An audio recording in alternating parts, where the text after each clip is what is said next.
এই আসমান জমিন যেদিন আল্লাহ পাক চুরমার করে ফেলবে, হাসরের ময়দানটা আল্লাহর নবী বলেন 50,000 বৎসর সম পরিমাণ লম্বা একটা দিন হবে। ওই দিন আল্লাহ পাক একজন একজন করে বিচার করবে। আমি যুবক আল্লাহ রাব্বুল আলামিনের সামনে ওই দিন আমি যখন আল্লাহর সামনে দাঁড়াবো, আমি আল্লাহ রব্বুল আলামিনের কাছে কি জবাব দিব? আল্লাহর ভয়ে, হাসর ময়দানের ভয়ে, কবরের আযাবের ভয়ে, ওই জাহান্নামের ভয়ে আমি স্বীকার করে ফেলেছি। এই কথা বলার পরে এবার এলাকার লোকেরা বলল, চলো এই যুবকরে নিয়া খলিফাতুল মুসলিমিন আমিরুল মুমিনিন ওমর ফারুকের কাছে নিয়ে চলো। এলাকার সব লোকেরা এই যুবকরে ওমর ফারুক রাদিয়াল্লাহু তাআলা আনহুর কাছে নিয়ে গেছে। বিস্তারিত ঘটনা বলার পরে ওমর ফারুক রাদিয়াল্লাহু তাআলা আনহু বললেন, কিরে যুবক, তুমি কি খুন করেছ? যুবক বলল, জি আমিরুল মুমিনিন, আমি খুন করলাম। যুবক স্বীকার করার পরে আমিরুল মুমিনিন ওমর ফারুক রাদিয়াল্লাহু তাআলা বললেন, এই যুবক, খুন করার পরে এইভাবে তুমি স্বীকার করলা কোন কারণে? যুবক ডাক দে বলে, আমিরুল মুমিনিন ওমর ইবনে খাত্তাব রাদিয়াল্লাহু তাআলা আনহুকে বলে, ওগো আমিরুল মুমিনিন, আমি তো একদিন পৃথিবী ছেড়ে চলে যাইতে হবে। এমন কবর, যেই খবরের নাই কোনো খবর, ঠিক কিনা জোরে কর। এই মৌটুপি ভৈরব ও মুসলমানেরা, আপনাদের গ্রামে অত্র এলাকার মধ্যে যেখানে কবরস্থান আছে, কবরস্থানের পাশে দাঁড়ায়া দেখবেন কবরের মধ্যে শত শত হাজার হাজার মানুষ কবরের মধ্যে আছে। আছে না নাই? মাস্টার আছে, ইঞ্জিনিয়ার আছে, ডাক্তার আছে, সর্দার আছে, ধনী আছে, গরিব আছে, পুরুষ আছে, নারী আছে, সব সব মানুষ কবরের কিনারে দাঁড়াইয়া দেখবেন একটা মানুষের কোনো আওয়াজ নাই, ঠিক কিনা জোরে কর। এত নীরব, যেখানে সর্দাররা ঘুমাই রইছে, যেই কবরের ভিতরে ডাক্তার ঘুমাই রইছে, যেই কবরের ভিতরে আলেম ঘুমাই রইছে, যেই কবরের মধ্যে পুরুষ নারী সবই আছে, কোনো শব্দ নাই, কোনো আওয়াজ নাই।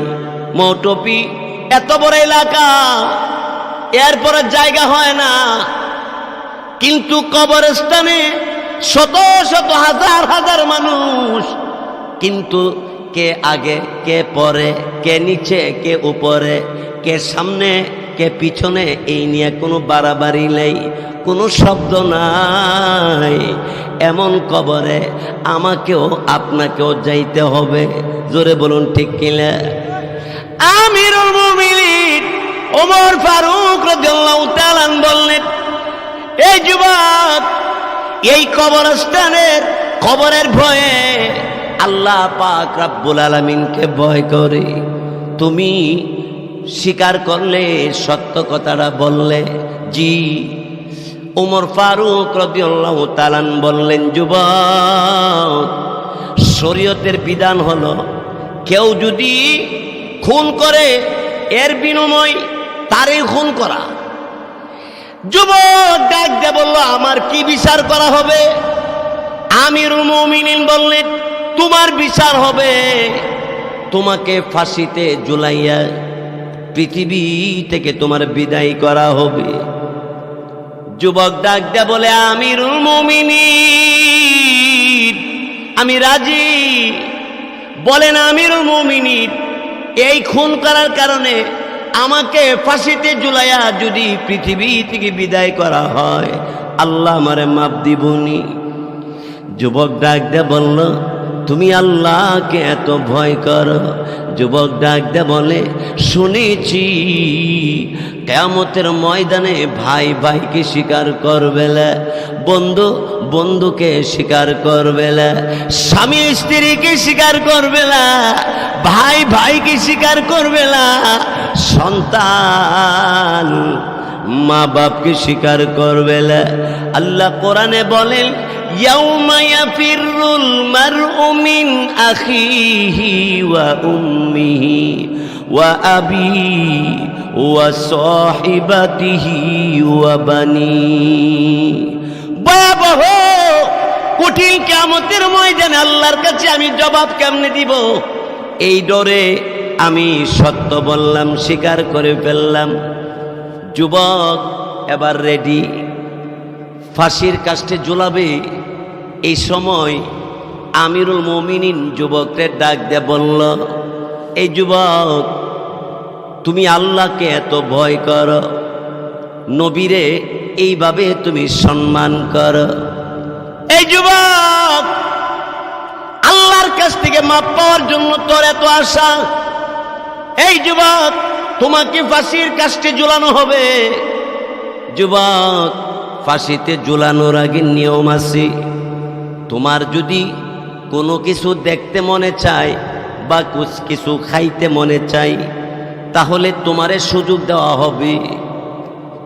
যুবক ডাক দিয়ে বলল, আমিরুল মুমিনিন, আমারে যদি এই সুযোগটা দেওয়া হয়, তাহলে আমার কাছে এক ব্যক্তি কিছু টাকা পয়সা পাবে, আমি আমার ঋণ পরিশোধ করে আসব। তোমার আর কি মনে চায়? যুবক ডাক দিয়ে বলল, আমিরুল মুমিনিন, আর একটা জিনিস মনে চাই। 10 মাস 10 দিন আমার যেই মা আমারে পেটে বহন করলো, আমার যেই মা জননী আমারে রাতের 3টার সময় প্রস্রাব পায়খানা মেতরনি হইয়া সাফ করলো, যেই মা জননী আমাকে গোসল দিল, আমি না খাইলে আমার মা খাই নাই, আমি না ঘুমাইলে মা ঘুমাই নাই, ওই মাকে এক নজর আমি দেখব। যদি আমার সুযোগটা দেওয়া হয়, 1 নম্বরে ঋণ পরিশোধ করব, 2 নম্বরে মাকে দেখব, মা বাবাকে দেখা তাদের কাছেও আমি ঋণী, আমি আমার মা বাবার কাছ থেকে মাপ নিয়ে আসব। এই কথা বলার পরে আমিরুল মুমিনিন ওমর ফারুক রাদিয়াল্লাহু তাআলা তিনি বললেন, যুবক শোনো শোনো,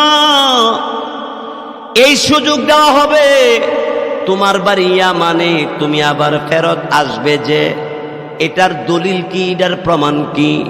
তুমি গেলে একজন তুমি জিম্মাদার দিয়া যাইতে হবে। এই যুবক, তুমি জিম্মাদার দিয়া যাও। যদি তুমি কোনো কারণে না আসো, তুমি যারে জিম্মা দিয়া যাইবা, তোমার বদলা তারে ফাঁসির কাস্টে ঝোলানো হবে। এই কথা বলার পরে আমিরুল মুমিনিন ওমর ফারুক রাদিয়াল্লাহু তাআলা আনহুকে যুবক ডাক দিয়ে বলল, আমিরুল মুমিনিন, এই মদিনাতে আমার জীবনে কোনোদিন আসি নাই, কেউ আমার চিনে না, আমি কাউকে চিনি না, এত বড় জিম্মাদার কে হবে? আমি যদি না আসি, আমার বদলা যে জিম্মা হবে তারে ফাঁসির কাস্টে ঝোলানো হবে। এই জিম্মা তো কেউ হবে না, কারণ দুনিয়ার জমিনে কয়েক হাজার টাকার জিম্মা বায়ের জন্য বায়ে হয় না, আর আমার তোমার জিম্মা কে হবে?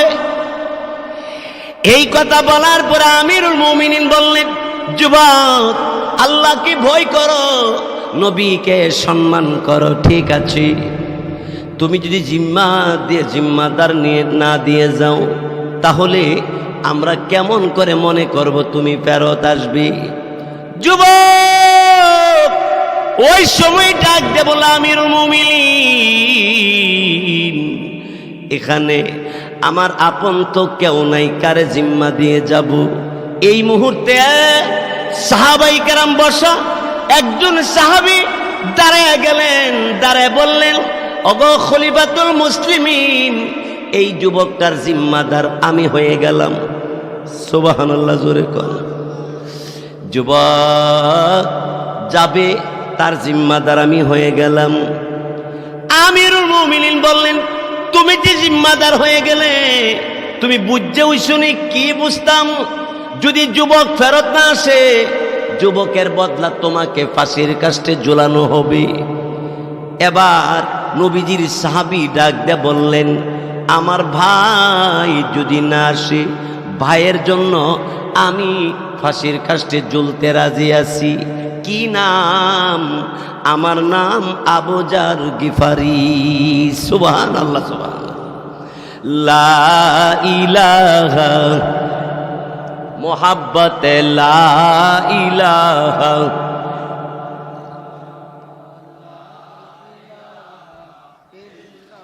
মাশাআল্লাহ লা ইলাহা, আরো জোরে লা ইলাহা ইল্লাল্লাহ। আসমানের মালিক যে আল্লাহ, আসমানের মালিক, জমিনের মালিক সেই আল্লাহ। লা ইলাহা ইল্লাল্লাহ, লা ইলাহা ইল্লাল্লাহ।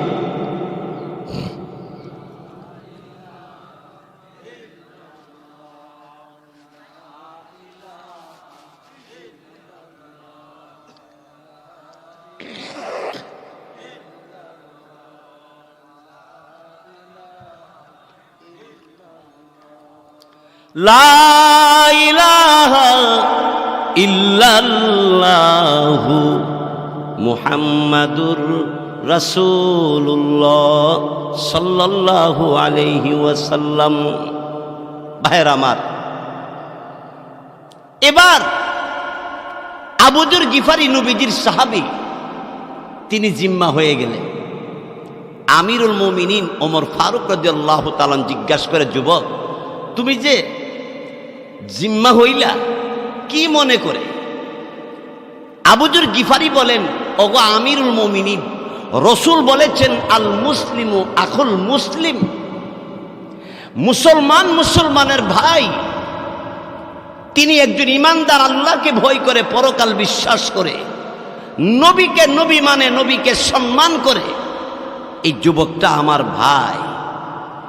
কোরআন শরীফের ভিতর আল্লাহ বলেছেন, ইন্নামাল মুমিনুনা ইখওয়াতুন। আল্লাহ বলেন এক মুমিন আর এক মুমিনের ভাই। লোকটা একজন ইমানদার, সে আমার ভাই। আমি ভাইয়ের জন্য ভাইয়ের জিম্মা হইলাম। সুবহানাল্লাহ, জোরে কর। এরা কেমন ভাই, এরা কেমন মুসলমান, আর আমরা কেমন মুসলমান? আপনাদের অসুবিধা হইতেছে নাকি? দাউদ আলাইহিস সালামের জমানায় মুসলমানের ইতিহাস হাদিস শরীফের মধ্যে আছে, তিরমিজি শরীফে। এক ব্যক্তি একটা জমিন কিনছে, কিনা কাজের লোক লাগাইছে, মাটি কাইটটা পুকুর বানানোর জন্য, কুয়া বানানোর জন্য। কামলা লোকেরা মাটি কাটতে কাটতে নিচে গিয়া, মাটির নিচে যাইয়া স্বর্ণের একটা কলস পাইছে, কোটি কোটি টাকার মাল। কামলা লোকেরা এই স্বর্ণের কলস পাইয়া জাগার মালিকের বাড়িতে নিয়ে হাজির। আমরা দেশের কামলা লোকেরা এরকম মাটি কাটতে গিয়া যদি এরকম স্বর্ণের কলস বা কোটি কোটি টাকার বস্তা পাইত, মালিকের বাড়িতে নিয়ে যাইত। হ্যাঁ হ্যাঁ,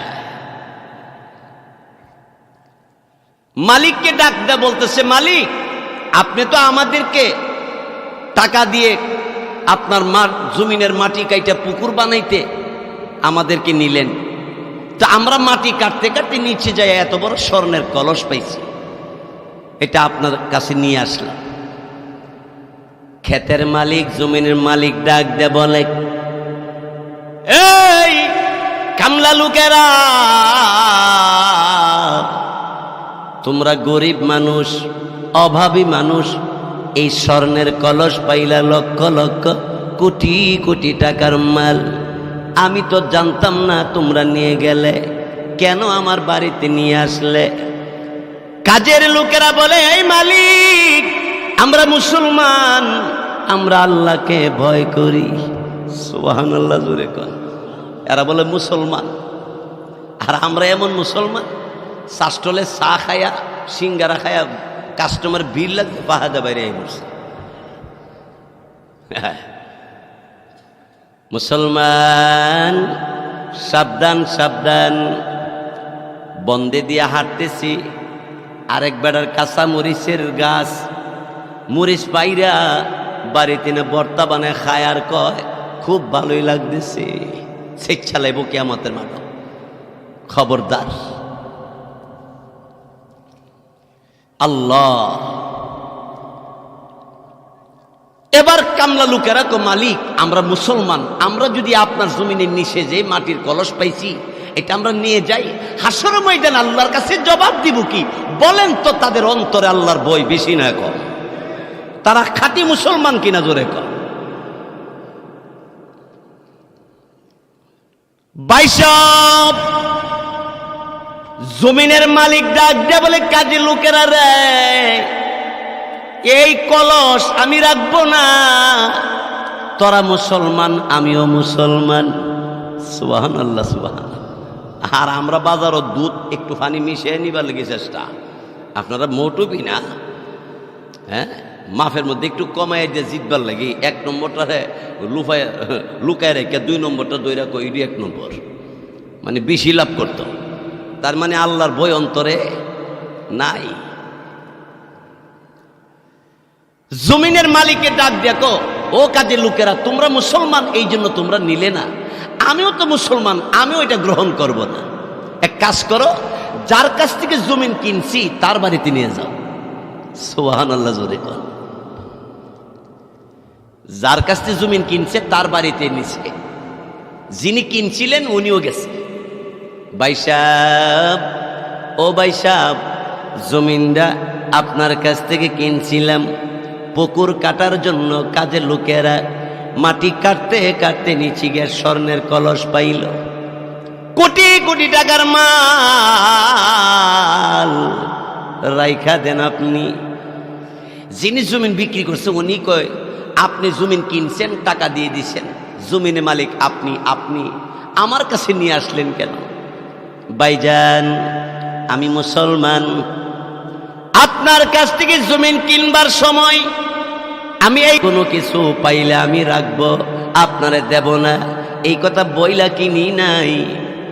সুতরাং আমার ভয় লাগে কিয়ামতের ময়দানে আল্লাহ যদি জিজ্ঞাসা করি, জমিনের নিচে মাটি কাটতে কাটতে কাজের লোকেরা স্বর্ণের কলস পাইলে, এটা তো রাইখা দিলে, যার কাছে জমিন কিনছিলে জানাইলে না কেরে? এই জন্য আমি আল্লাহকে ভয় করি, হাসর ময়দানে আল্লাহর কাছে জবাব দিব কি? জমিন যিনি কিনছেন উনি উত্তর দিলেন, যিনি জমিন বিক্রি করছিলেন উনি কয়, ভাইজান, আমিও মুসলমান। সুবহানাল্লাহ, সুবহানাল্লাহ। আমিও তো মুসলমান, আমি জমিন বিক্রি করার সময় এই কথা বলে বিক্রি করি নাই, কিছু পাইলে আমার দিয়া দিতে হবে। যেহেতু আমি বইলা বিক্রি করি নাই, আমি এই স্বর্ণের কলস আমি গ্রহণ করব। গ্রহণ করলে আল্লাহ যদি কিয়ামতের ময়দানে জিজ্ঞাসা করে, এই বান্দা জমিন বিক্রি করার পরে মাটির নিচে কাজের লোকেরা কলস পাইলে, এই কলস তুই কেন রাখলে? এই জবাব আমি আল্লাহর কাছে দিতে পারবো না, আমিও গ্রহণ করব না। কাজের লোকেরা গ্রহণ করে না, যিনি জমিন কিনছে উনিও গ্রহণ করে না, এরা মুসলমান। আর যিনি জমিন বিক্রি করছে উনিও গ্রহণ করে না। কেমন মুসলমান? আর আমরা তো জমিন কিনুন লাগতো না, খালি বর্গা যদি বাগি জমা রাখতারে, তাহলে ঈদের ভিতরে যদি এই ক্ষেতের ভিতরে যদি একটা হাঁসের ডিম ওফা, ইডি মালিকরে দিত না, বলে এটা আমি বর্গা রাখছি না, এটা আমি জমা রাখছি না, টাকাদা রাখছি না, ঠিক না? ডিমও যা পাইছে এই ডিম বাড়ির নিচে পরে বউ ক, এই পচা ডিম কে আনছেন? আরে না, ক্ষেতের মধ্যে পাইছি। আরে আমরা যে 12টা ডিম বসাইছিলাম মুরগি দিয়া, 6টা বাচ্চা উঠছে আর 6টা ডিম উড়ে নাই, ইডি তো আমি ফালাই দিয়েছি। পচা ডিম, ডিম দই ফেরত দিতে মালিকের কাছে জানাইতে রাজি না। ও মুসলমান, এবার যিনি জমিন কিনলো উনিও নেয় না, যিনি বিক্রি করলো উনিও কেন নেয় না? যদি আল্লাহ আমার আটকে ফেলে, আল্লাহর ভয় তাদের অন্তরে বেশি না কম। মুসলমান, এরপরে যিনি জমিন বিক্রি করলো আর যিনি কিনলো কেউ গ্রহণ করে না। দুইজনে পরামর্শ করে বলল, একটা কাজ করিল। কি কাজ করব? আমাদের পয়গম্বর দাউদ নবীর কাছে যাই, দাউদ নবী কি ফাইসালা দে দেখি। গেছে তারা দাউদ নবীর কাছে। দাউদ নবী বলল, আমি তো বলতে পারবো না, তুমি গ্রহণ করো না কেন? আমি জমিন যে কিনছি, আমি